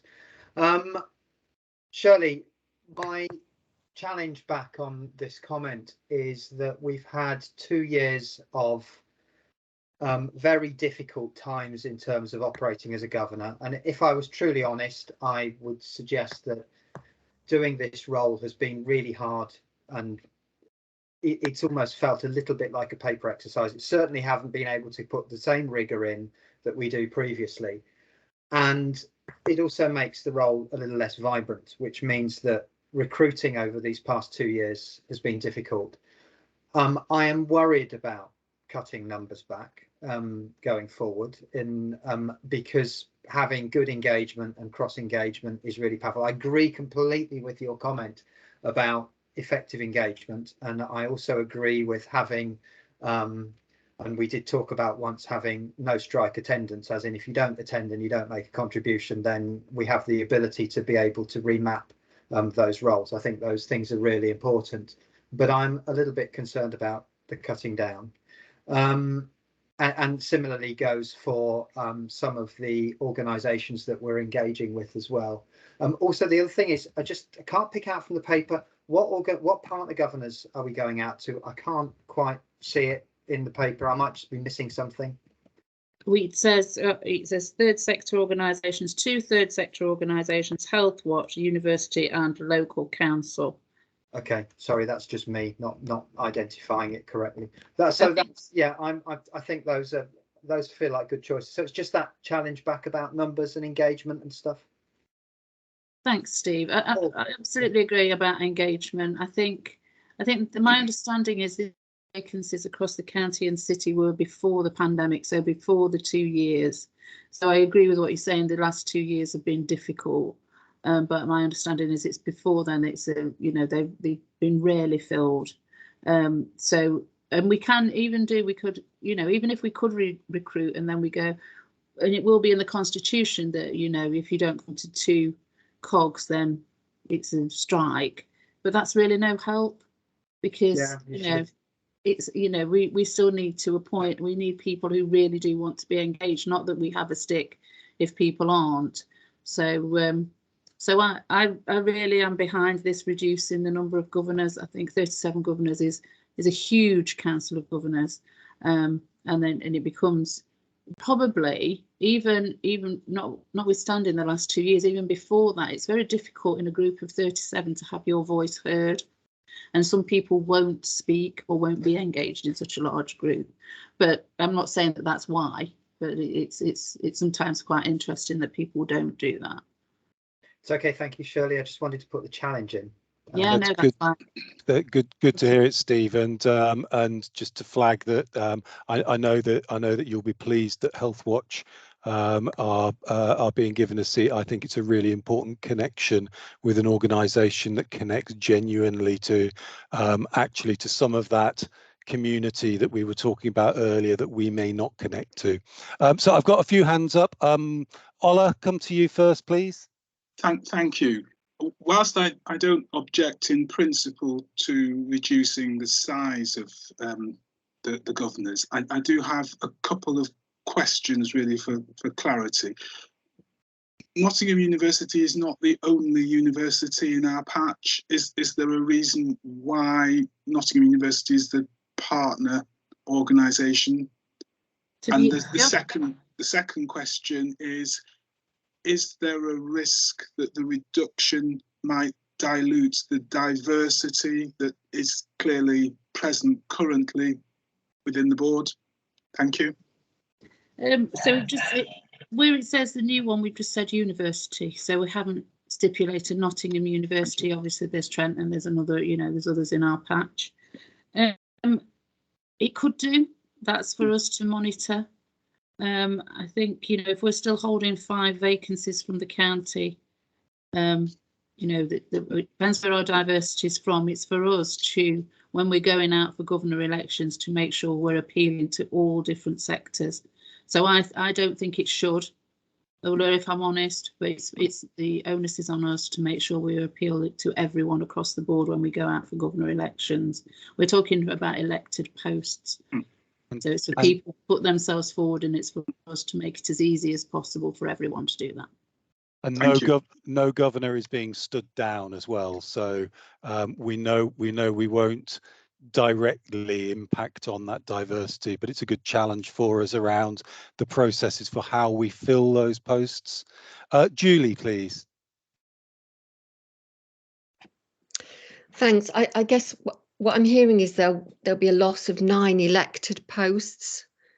7. So that the brunt of the reduction will be people elected as opposed to be nominated,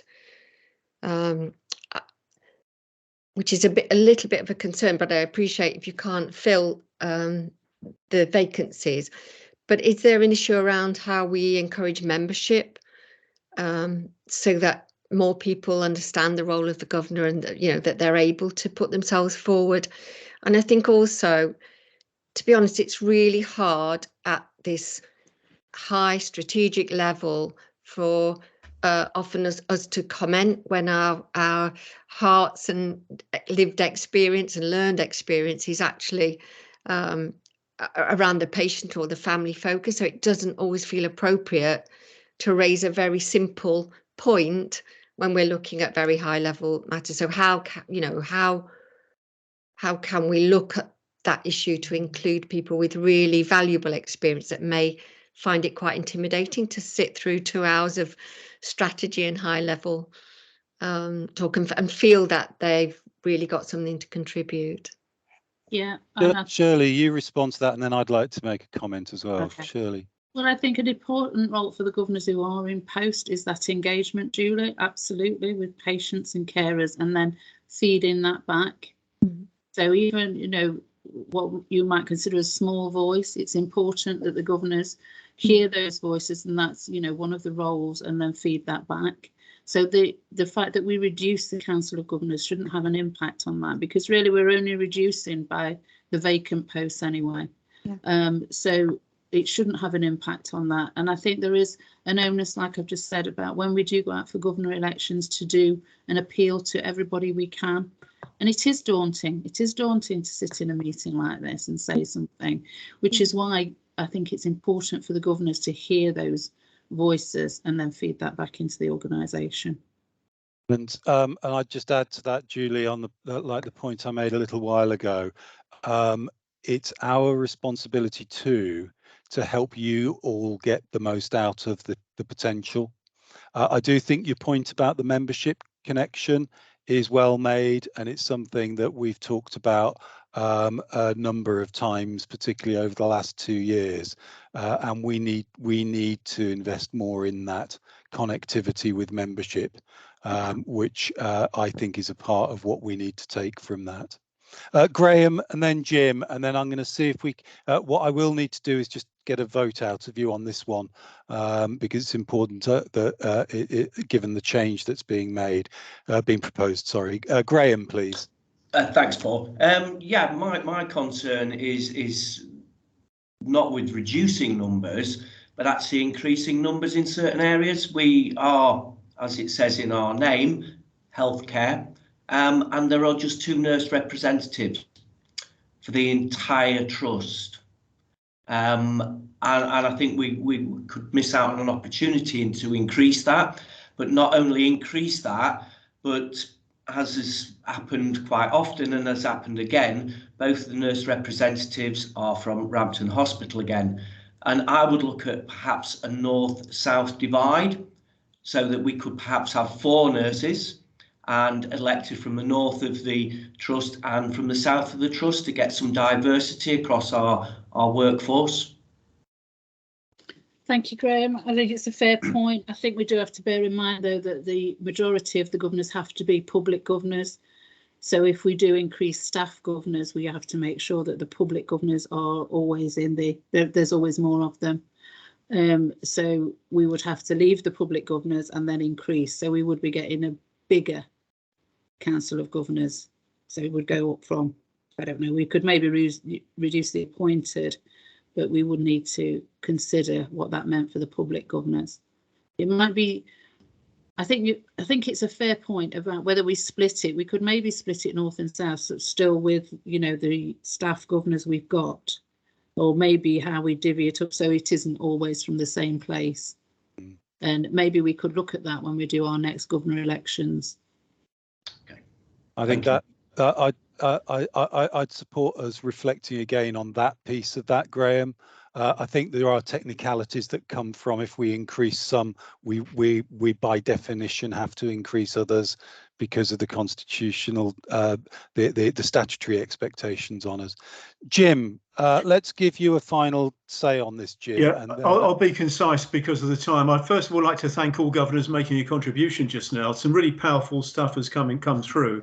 On the staff governor point, I think Shirley covered it very well. It's really a matter for how you'd want to profile the staff governor cohort within the council.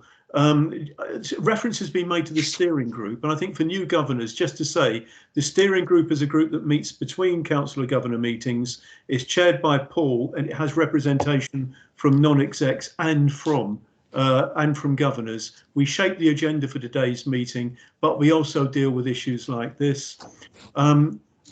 Governors at the steering group were fully supportive of the change.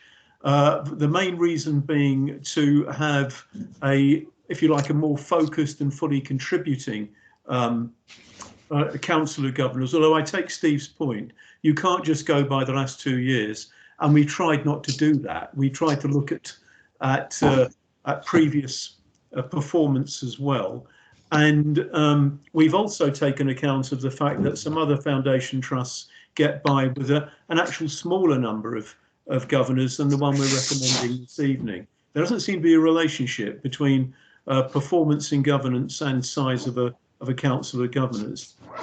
We will need to take a recommendation, however, to the AGM in the summer, as Shirley mentioned earlier on, and that's why we need a determination this evening. I would like to say the lead governor and deputy lead governor are both supportive. I think Benga's on the call. Yeah. Okay, thank you very much, Jim. Just to say that Craig helpfully put into the chat bar there that actually this goes back at least 5 years for some of these very low pieces.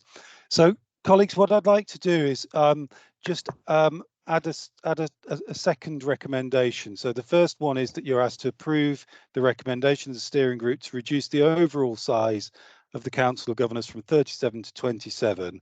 And I would just like to add some words along the line of, and ask Shirley or Shirley's team to ensure that the next election process reviews distribution within the staff categories. So again, Shirley, if that I think enables the challenge that that got made about the staff categories and making sure there's some distribution within them. Are people content? Does that? Are you okay with that, Shirley? Yeah, I was just going to say we can take that back to the steering group, and Yeah. the steering group can have another look. So on the substantive piece, please, colleagues, you're asked to approve the recommendation to move from 37 to 27. And if you could use the chat function and to give me a Y or an N for yes or no, because we need to hear from all. This is just governors as well. So Stephen Jackson, enthusiastic though you may be, your vote doesn't count. Thank you very much. But governors, please, because we just need to do a count on this.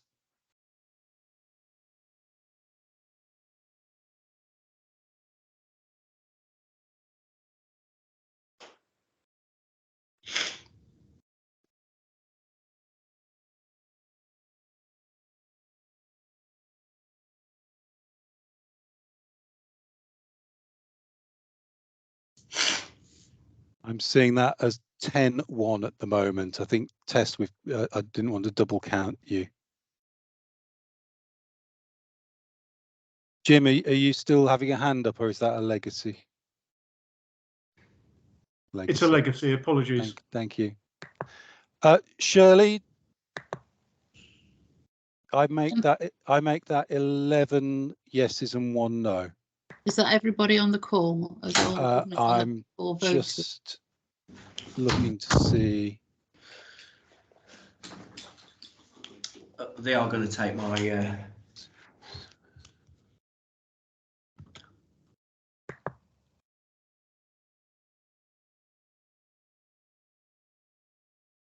Yes, that's it.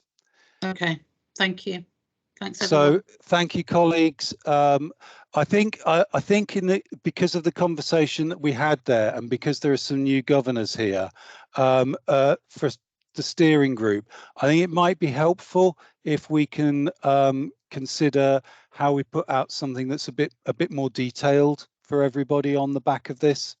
Agreed. Because I think for some colleagues that you might have felt, well, yeah, I'm getting the headlines, but I'm not seeing the detail here, and I think we might want to revisit some of the detail. There's a really important point about diversity too, Paul, that we mustn't lose. Yep, absolutely.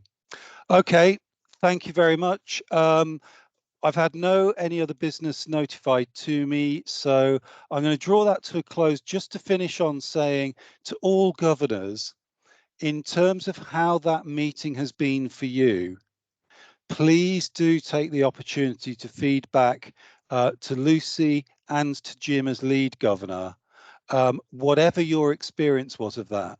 If there are things that work well for you, it's great for us to hear those. If there are things where you're going off that feeling like that didn't work for me in certain ways, it's really, really important we hear that.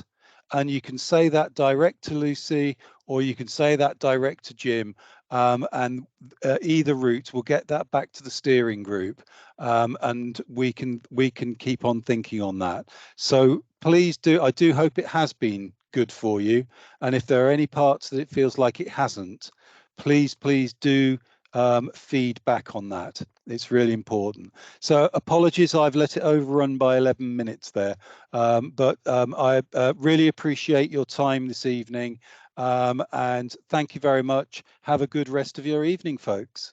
Thanks everyone. Very much. Thanks everybody. Bye. Thanks.